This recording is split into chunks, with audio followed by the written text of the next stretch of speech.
Ayan guys, let's start cooking. So, what I put inside here is cooking oil, ginger, and the garlic. So, ano lang natin yan. Then, we're going to put the onions. So, ano lang yan guys. Parang lutong madalian. Kasi, bango. So, yan. Saute lang natin yan hanggang sa lumambot. Yan So, karoon lang ng aroma. Actually, request nila na hindi masyadong yung onions kasi mapait. So, lagay na natin guys. That is tomato. So, ano na yan. Pag naluto yung tomato, luto na rin actually yung mga naunang nilagay natin. So, let's just wait for it to cook a little more. And this is the munggo. Nahugas na to guys. Hinugasan ko na siya ng ilang beses. And this is our small ampalaya. I remove the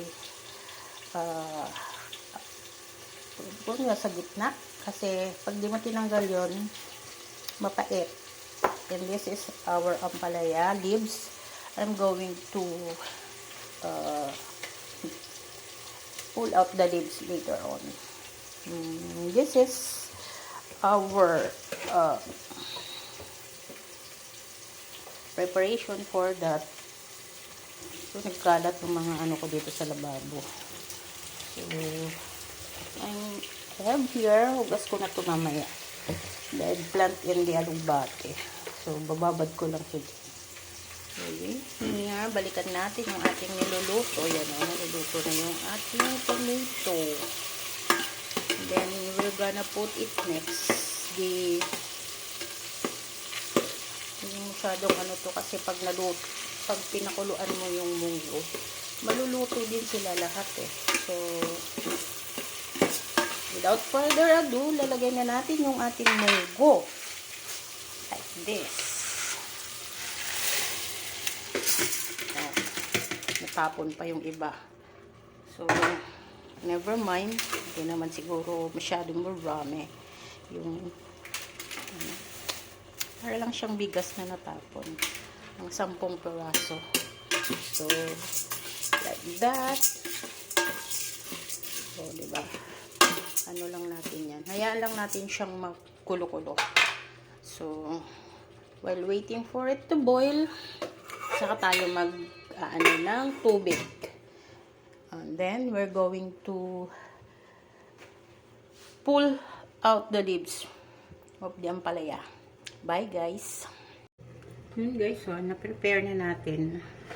Nakapag-saute na tayo ng ginger, garlic, onions, and tomatoes. And nandun na siya yung munggo na hinugasan. Hindi pa natin nilagyan ng tubig guys. So, parang kumbaga, ina-incorporate lang natin siya sa ginasa nating mga ingredients niya. So, while waiting for it, I'm going to do this smoked fish. Mahimayin. Oh my God, mangangamoy sa kamay. No, not really. Nagpa-plastic naman tayo. So, we're going to cut this into small pieces and then gagawin na rin natin yung dahon while waiting for it to simmer. Saka tayo magdadagdag ng water para lumambot. So, since this is pang lunch, siguro malambot na yan. Before 8 o'clock, luto na nga yan. Minsan yung mga dumarating, ginagawa na nilang breakfast. So, see you guys. Thank you for watching. Bye-bye.